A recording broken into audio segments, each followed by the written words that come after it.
Hello friends, welcome back to my channel. अगर आप मेरे चैनल पर नए हैं तो चैनल को सब्सक्राइब कर लीजिए और वीडियो को लाइक करना ना भूलें। आज हम पढ़ने वाले हैं नव भारती हिंदी पाठमाला क्लास 5th का सेकंड चैप्टर जो है आदमी की पहचान। इस चैप्टर को रीड करने जा रही हूँ, तो चलिए चैप्टर को शुरू करते हैं। एक बार नसरुद्दीन साहब घर पर आराम कर रहे थे, तभी उनका सेवक आया और बोला, साहब दरवाजे पर कोई आदमी आया है। वह कौन है? क्या मैं उसे जानता हूँ? सेवक ने अपने दिमाग पर जोर डाला और कब बोला, नहीं साहब, पहले तो उस आदमी को कभी नहीं देखा, लेकिन हाँ, वह आपके लिए एक चिट्ठी दे गया है। नसरुद्दीन साहब ने सेवक के हाथ में चिट्ठी ली। चिट्ठी पढ़कर नसरुद्दीन साहब बोले, नगर के एक धनी और इज्जतदार आदमी ने अपने यहाँ मुझे किसी कार्यक्रम में बुलाया है। ये तो बहुत खुशी की बात है साहब। फिर नसरुद्दीन साहब गहरी सोच में पड़ गए और बोले, भाई मेरे पास तो ऐसे कपड़े ही नहीं हैं जो मैं उस बड़े से कार्यक्रम में पहन सकूं। मुझे नए कपड़े सिलवाने होंगे साहब, मैं अभी दर्जी को बुलाकर लाता हूं। नसरुद्दीन साहब अपने लिए रेशम का सुंदर सा कुर्ता सिलवाते हैं। आज कार्यक्रम का दिन है। नसरुद्दीन साहब बाहर किसी काम में ऐसे फंसे कि उन्हें कार्यक्रम में जाने के लिए बहुत देर हो गई। उन्होंने सोचा, क्यों ना इन्हीं कपड़ों में कार्यक्रम में चला जाऊं। यदि नए कपड़े पहनने के लिए घर गया तो और देर हो जाएगी। वे साधारण कपड़ों में ही कार्यक्रम के लिए निकल पड़े। नसरुद्दीन साहब कार्यक्रम में पहुंचे और उस धनी आदमी से मिले जिसने कार्यक्रम में आने के लिए चिट्ठी भेजी थी। नमस्कार साहब, कैसे हैं आप? धनी आदमी की नज़रें सीधा नसरुद्दीन के साधारण कपड़ों पर पड़ी। उसने सोचा कि शायद कोई निर्धन आदमी है, तभी ऐसे कपड़े पहनकर यहाँ आ गया है। उसने नसरुद्दीन को अनदेखा कर दिया। कार्यक्रम में दूर दूर से राजा महाराजा आए थे, जो महंगे कपड़ों में अलग ही चमक रहे थे। वहाँ खूब रौनक थी। फिर किसी ने भी नसरुद्दीन साहब को नहीं पहचाना। नसरुद्दीन साहब बड़े दुखी हुए और वापस अपने घर लौट आए।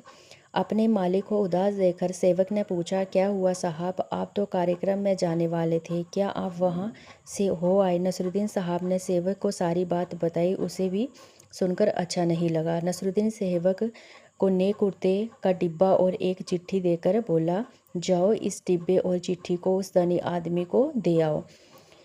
सेवक उस पते पर पहुंचा जहां कार्यक्रम चल रहा था।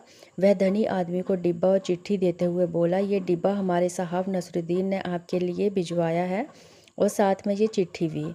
धनी आदमी ने जब डिब्बे खोला तो उसने नए कुर्ते को देकर कुछ समझ नहीं पाया।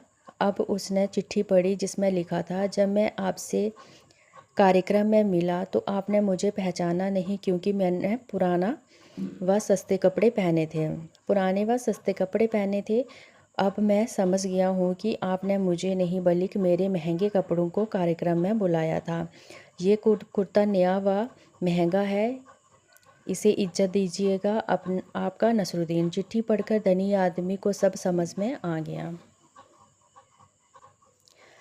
धनी आदमी कार्यक्रम के बीच ही नसरुद्दीन साहब के घर पहुंचा और विनम्रता से बोला, नसरुद्दीन साहब, मैं अपनी गलती पर शर्मिंदा हूँ। मेरी नज़र आप पर नहीं, आपके साधारण कपड़ों पर थी।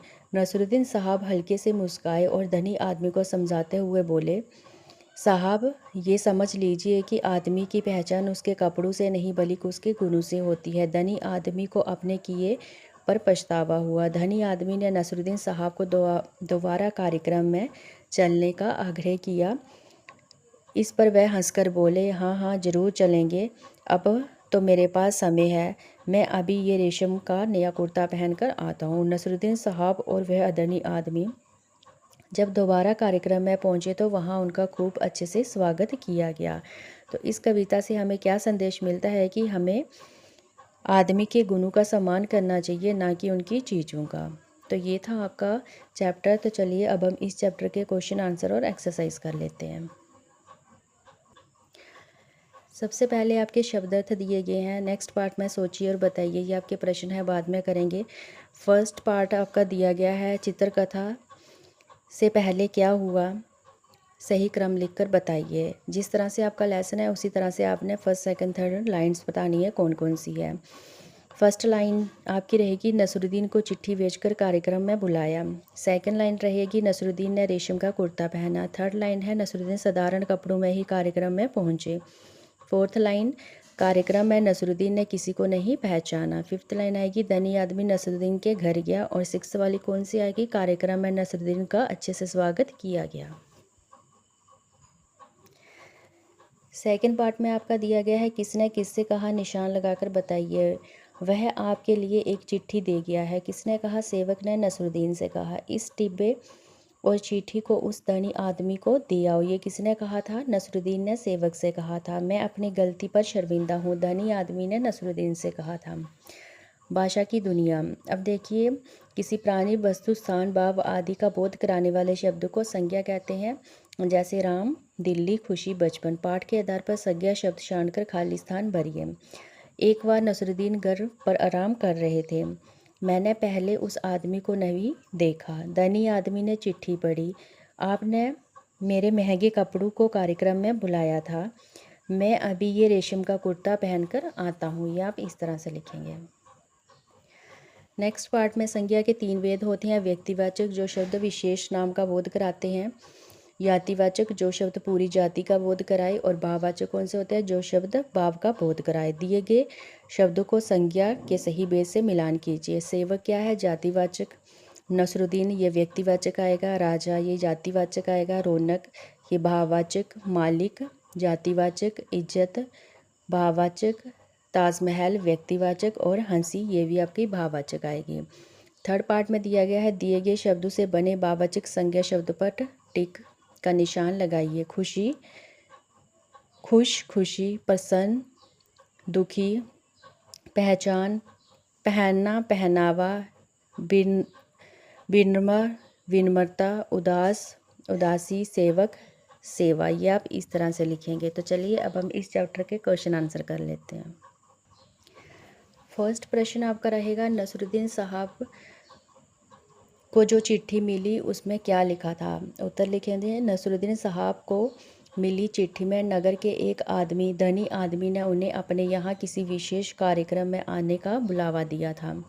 धनी आदमी के लिए भेजी गई चिट्ठी में नसरुद्दीन साहब ने क्या लिखा था। नसरुद्दीन साहब ने लिखा था कि धनी आदमी ने कार्यक्रम में उन्हें नहीं बल्कि उनके महंगे कपड़ों को बुलाया था, इसलिए वे अपना नेहा और महंगा कुर्ता कार्यक्रम में इज्जत पाने के लिए भेज रहे हैं। जब नसरुद्दीन साहब दोबारा कार्यक्रम में पहुंचे तब उनका किस तरह स्वागत किया गया था। जब नसरुद्दीन साहब नया रेशमी कुर्ता पहनकर दोबारा कार्यक्रम में पहुंचे तब वहां उनका बहुत ही अच्छे तरीके से स्वागत किया गया। थर्ड पार्ट वाले प्रश्न देख लीजिए। नसरुद्दीन साहब ने कैसा कुर्ता सिलवाया और क्यों। नसरुद्दीन साहब ने धनी आदमी के कार्यक्रम में जाने के लिए रेशम का सुंदर सा कुर्ता सिलवाया क्योंकि कार्यक्रम में बड़े बड़े राजा, महाराजा और अमीर लोग आने वाले थे।